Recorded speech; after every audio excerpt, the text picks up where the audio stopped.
Good morning friends. मैं विनोद कुमार पाठक आप सभी का वानी करियर पॉइंट्स में स्वागत करता हूं। आज हम लोग पढ़ेंगे एस्टिमेट्स। पिछले क्लासेस में हम लोगों ने पढ़ा था वारंट क्या होता है, उसके प्रकार। आज पढ़ेंगे हम लोग एस्टिमेट और एस्टिमेट्स के प्रकार। ठीक ना। तो एस्टिमेट्स क्या होता है? एस्टिमेट्स जो है आपका प्रोडक्शन में, निर्माण कार्य में आवश्यक सभी प्रकार के ऑपरेशन, जो भी प्रोडक्शन सेक्शन में कोई भी जॉब यदि बना रहे हैं, उसके उत्पादन के लिए जो भी आवश्यक ऑपरेशंस होंगे और उस ऑपरेशंस को पूर्ण करने में दिया जाने वाला जो भी लेबर चार्ज या पारिश्रमिक चार्ज है, उसे हम उसका निर्धारण करने के लिए हम लोग एस्टिमेट का यूज करते हैं। सॉरी, उसके लिए हम लोग एस्टिमेट का यूज करते हैं या एस्टिमेट का प्रयोग करते हैं। ठीक। सभी प्रकार के ऑर्डर, जो भी हम लोगों के निर्माणी में ऑर्डर्स प्राप्त होते हैं, जो छोटे छोटे स्मॉल क्वांटिटीज में होते हैं, ठीक ना, जिनकी क्या कि भविष्य में पुनरावृत्ति की संभावना नहीं होती है या ना के बराबर होती है, ऐसे सभी निर्माण कार्य के लिए स्टैंडर्ड एस्टिमेट बनाने में दिक्कत होती है। ठीक ना। उनके लिए हम लोग छोटे छोटे जो कार्य होते हैं उनके लिए स्पॉट एस्टिमेट्स बनाते हैं। ठीक ना। वस्तु के निर्माण, प्रोडक्शन कार्य के लिए मटेरियल की मात्रा, जो भी मटेरियल यूज होगा या उसकी कितनी मात्रता या कितनी क्वांटिटी लगेगी उत्पादन के दौरान, और उसमें स्वाभाविक तौर पे होने वाले रिजेक्शन का ब्यौरा, ठीक ना, ये सभी चीजें जो रहता है आपका एस्टिमेट में दिया जाता है। और एस्टिमेट का जो स्टैंडर्ड एस्टिमेट होता है आपका, उसकी प्राइजिंग दशमलव के 2 अंकों तक की जाती है। ठीक है, क्लियर है सभी को? और एस्टिमेट जो है वो मेनली 2 टाइप्स के होते हैं, 2 प्रकार के होते हैं। पहला होता है आपका लेबर एस्टिमेट और दूसरा होता है मटेरियल एस्टिमेट। ठीक ना। तो ये देखते हैं लेबर एस्टिमेट क्या है। लेबर एस्टिमेट जो भी है इंडस्ट्रियल एम्प्लॉय, जो भी वर्कर हैं, आईज हैं, उनका वेतन, जो भी उनका पारिश्रमिक होगा, वेतन है, उनके निर्धारण के लिए बुकिंग प्रक्रिया जो होती है, जो बुक करने की प्रक्रिया होती है, उसके लिए आवश्यक जो डाटा रहता है, आवश्यक डाटा या जानकारी तैयार करने के लिए लेबर एस्टिमेट तैयार किया जाता है। लेबर एस्टिमेट में निर्माण कार्य के लिए प्रयुक्त क्रमबद्ध जो भी होगा, स्टेप बाय स्टेप सीक्वेंस से ऑपरेशन का विवरण प्रदर्शित किया जाता है। लेबर एस्टिमेट में क्या क्या डिटेल्स होती हैं? लेबर एस्टिमेट्स में सेक्शन रहता है, किस सेक्शन में वो जॉब बनेगा या उसका उत्पादन होगा, निर्माण कार्य होगा, ऑपरेशंस कितने होंगे, उसमें ऑपरेशंस का पूरा विवरण रहेगा, उसमें कितना एसएमएच यूज होगा, एसएमएच मतलब स्टैंडर्ड मैन आवर्स, कितने इस एसएमएच बुक होगा। ठीक ना। ये सब की जानकारी लेबर एस्टिमेट में प्रदान की जाती है। और ओवरहेड की गणना, जो लेबर एस्टिमेट रहता है उसमें ओवरहेड की गणना की जाती है, मटेरियल एस्टिमेट में नहीं की जाती। सिर्फ लेबर एस्टिमेट में जो भी ओवरहेड है उसकी गणना की जाती है। लेबर एस्टिमेट में जॉब रेट नहीं होता है। ठीक ना। ये पिछले जो प्रीवियस क्वेश्चंस हैं उसमें पूछा गया है कि लेबर एस्टिमेट में क्या नहीं होता है। तो लेबर एस्टिमेट में आपका जॉब रेट नहीं होता है। ठीक है। नेक्स्ट पढ़ते हैं हम लोग। नेक्स्ट है मटेरियल एस्टिमेट। ठीक है। तो मटेरियल एस्टिमेट क्या होता है?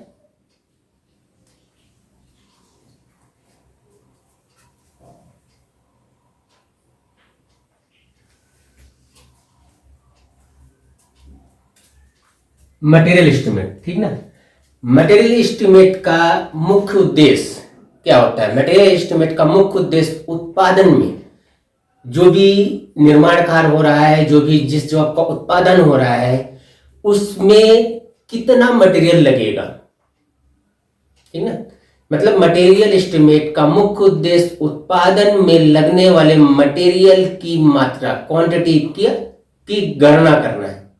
ठीक ना। तो उसके जो भी हम जॉब बनाएंगे या जिस जॉब का उत्पादन करेंगे, निर्माण कार्य करेंगे, उसके लिए कितना मटेरियल, कितनी मटेरियल की क्वांटिटी लगेगी, उसके लिए हम लोग क्या बनाते हैं, मटेरियल एस्टिमेट। मटेरियल एस्टिमेट तैयार करने के लिए मुख्यतः कंपोनेंट की, जो भी कंपोनेंट बनना है, जिसका निर्माण कार्य होना है, उसकी ड्राइंग और उसका प्रोसेस शेड्यूल, ठीक है, उसमें जो प्रोसेस शेड्यूल है उसकी आवश्यकता पड़ती है। मटेरियल एस्टिमेट में क्या क्या डिटेल्स रहती है? मटेरियल एस्टिमेट्स में डिस्क्रिप्शंस रहता है, ठीक ना।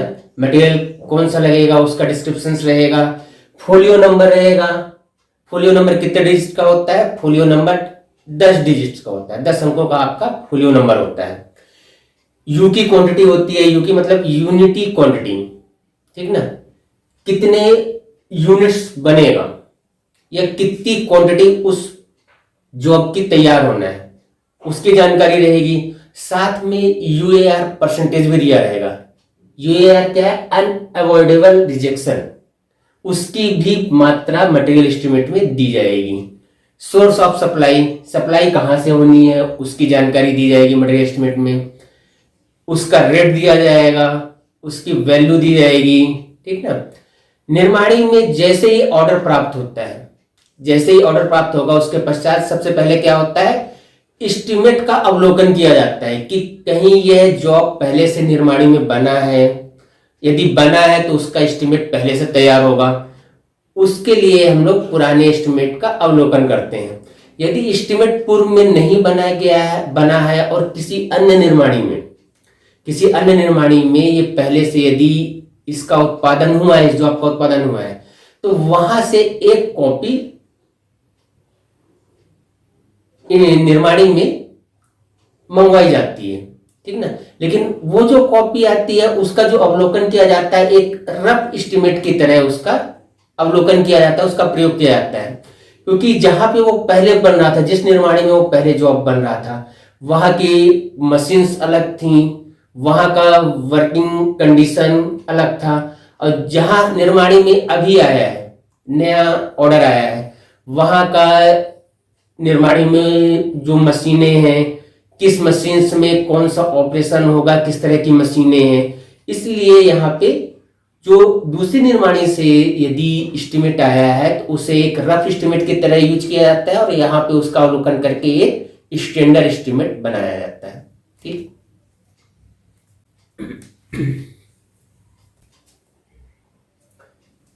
एस्टिमेट को वर्किंग के हिसाब से अन्य 4 भागों में डिवाइड किया गया है। पहला है आपका प्रोविजनल एस्टिमेट, ठीक ना। सेकंड है आपका स्टैंडर्ड एस्टिमेट, थर्ड होता है स्पॉट एस्टिमेट, और फोर्थ पे आता है एनआरआर एंड एनआरएम, ठीक ना। तो देखते हैं प्रोविजनल एस्टिमेट क्या है। प्रोविजनल एस्टिमेट अस्थायी एस्टिमेट कहलाता है, ठीक ना। प्रोविजनल एस्टिमेट मुख्यतः प्रोजेक्ट वर्क, जो भी जब कोई नया प्रोजेक्ट आता है, नया जॉब बनने के लिए उसमें एक प्रोजेक्ट वर्क चालू होता है, उसके लिए हम लोग प्रोविजनल एस्टिमेट तैयार करते हैं, ठीक ना। प्रोविजनल एस्टिमेट 7 वर्षों के लिए बनाया जाता है, जब तक कि वह स्टैंडर्ड एस्टिमेट में परिवर्तित ना हो जाए, ठीक ना, तब तक वह प्रोविजनल एस्टिमेट ही कहलाएगा। प्रोविजनल एस्टिमेट में आपके रिजेक्शन की मात्रा ज्यादा रखी जाती है, ठीक ना। सेकेंड है आपका स्टैंडर्ड एस्टिमेट। स्टैंडर्ड एस्टिमेट जो है उसे मानक एस्टिमेट भी बोला जाता है। स्टैंडर्ड एस्टिमेट में उत्पादित होने वाले जॉब को, उसकी मात्रा को, स्टैंडर्ड मात्रा को प्रदर्शित किया जाता है कि कितना मटेरियल्स किसी जॉब को बनाने में लगेगा, जिसके माध्यम से निर्माणी में उत्पादित होने वाले उत्पाद के एक यूनिट, जो भी जॉब बनना है निर्माणी में ये उत्पादित होना है, उसके एक यूनिट में कितना मटेरियल यूज होगा या कितने मटेरियल की मात्रा लगेगी, और उसमें लगने वाले लेबर चार्ज को स्टैंडर्ड एस्टिमेट में प्रदर्शित किया जाता है, ठीक।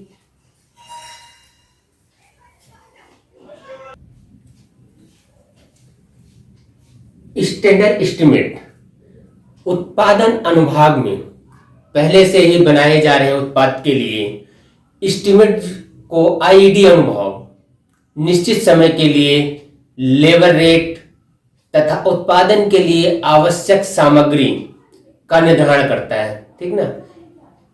स्टैंडर्ड एस्टिमेट जो है आपका IAFO 4510 पर तैयार किया जाता है। कुछ निर्माणों में स्टैंडर्ड एस्टिमेट को रेट फॉर्म तथा क्लोथिंग फैक्ट्री, जो भी क्लोथिंग फैक्ट्री है वहां पे गार्निचर लिस्ट भी कहा जाता है। ठीक ना। स्टैंडर्ड एस्टिमेट में क्या क्या चीजें शामिल की जाती हैं, उसमें स्टैंडर्ड एस्टिमेट में क्या क्या विवरण रहता है वो देखते हैं। स्टैंडर्ड एस्टिमेट में ऑपरेशन में होने वाला विवरण दिया जाता है कि कौन कौन से ऑपरेशन होंगे, ऑपरेशन पूर्ण करने में लगने वाला समय, कितना समय लगेगा उसकी डिटेल्स रहती है। ऑपरेशन में लगने वाले लेबर चार्ज के भुगतान का विवरण रहता है, उसमें आवश्यक मटेरियल की मात्रा उसका विवरण रहता है। रिजेक्शन का परसेंटेज भी स्टैंडर्ड एस्टिमेट में आपके दिया जाता है। ठीक ना। स्टैंडर्ड एस्टिमेट का रिवीजन फॉर्म के रूप में आवश्यकता पड़ने पर रिवाइज किया जाता है। ठीक ना। सभी प्रकार के छोटे ऑर्डर, जो स्मॉल क्वांटिटी में ऑर्डर्स होते हैं, उनके लिए उनको शॉर्ट के रूप में तैयार किया जाता है। शॉर्ट क्या है? Supplementary work order drop. जो भी छोटे मोटे आकस्मिक जॉब रहते हैं बनाने के लिए, उन्हें सप्लीमेंट्री वर्क ऑर्डर ड्रॉप के थ्रू द्वारा तैयार किया जाता है। ठीक।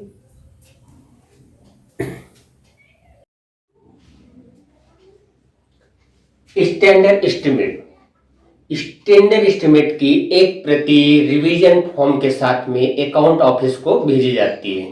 ठीक ना। जिससे उसका मूल्य निर्धारण प्राइजिंग की जा सके। स्टैंडर्ड एस्टिमेट की प्राइजिंग दशमलव के 2 अंकों तक की जाती है। ठीक। मटेरियल के मूल्यांकन के लिए प्रयुक्त जो लेबर चार्ज प्रयुक्त होगा, लेबर चार्ज का जो रेट रहेगा, जिसका मूल्यांकन डे वर्क और पीस वर्क के लिए पीस वर्क से होता है, उनकी प्राइसिंग दशमलव के 4 अंकों तक की जाती है। ठीक। नेक्स्ट आते हैं हम लोग स्पॉट एस्टिमेट में। स्पॉट एस्टिमेट ऐसे सभी निर्माण कार्य जिनमें उत्पादित जॉब, जिनकी पुनरावृत्ति की संभावना बहुत कम होती है या भविष्य में उनके बनने की संभावना नगण्य होती है, ऐसे सभी उत्पादन कार्य हेतु स्पॉट एस्टिमेट बनाए जाते हैं। ठीक ना।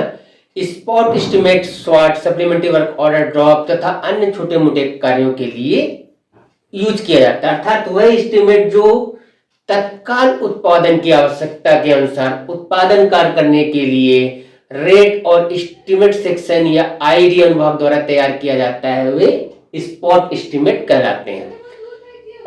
स्पॉट एस्टिमेट आकस्मिक परिस्थिति में उत्पादन कार्य के लिए प्रयोग किए जाते हैं। स्पॉट एस्टिमेट में पेडी रिपेयर वर्क भी शामिल किया जाता है। स्पॉट एस्टिमेट में बने हुए जॉब जो कि इनडायरेक्ट वर्क ऑर्डर से बनाए जाते हैं, इसमें डायरेक्ट लेबर चार्जेस की एग्रीगेट एस्टिमेट वैल्यू दर्शाई जाती है।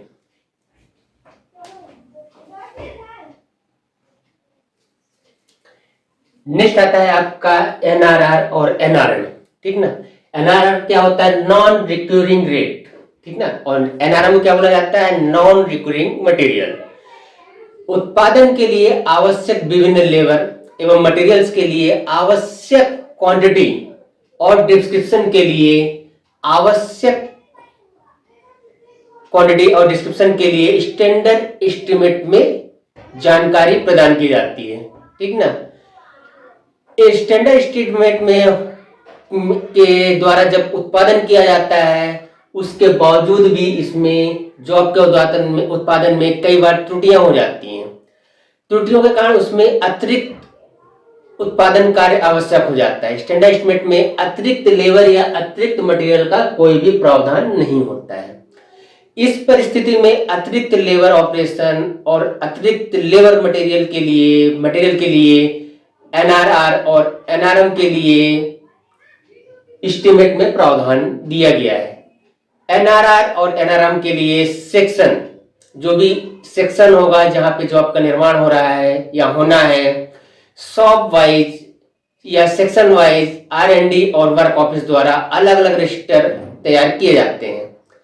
एनआरआर और एनआरएम सेंशन को वारंट इशू रजिस्टर में दर्ज किया जाता है। जो भी सेंशन होगा एनआरआर या एनआरएम उसे वारंट रजिस्टर पे दर्ज किया जाएगा या एंट्री किया जाएगा। एनआरआर और एनआरएम का लेखा जोखा अकाउंट ऑफिस जो है आपका एवरी मंथ प्रतिमाह करता है, ठीक ना। एनआरआर और एनआरएम के लिए क्या है, एनआरआर जैसे पहले पढ़े थे, वारंट जो रहता है, मेन वारंट जो रहता है आपका वो 5 अंकों का होता है, 5 डिजिट्स का होता है, ठीक ना। 1 2 3 4 5 मेन वारंट आपका 5 अंकों का होता है, 5 डिजिट्स का होता है। और यदि यहाँ पे 0 आता है तो वो कहलाता है ओरिजिनल वारंट, यदि यहाँ पे 1 आएगा तो वो हो जाता है एनआरआर, नॉन रिकरिंग रेट, और यहाँ पे यदि 2 आएगा तो वो कहलाता है एनआरएम, नॉन रिकरिंग मटेरियल्स। ठीक है, क्लियर है सभी को।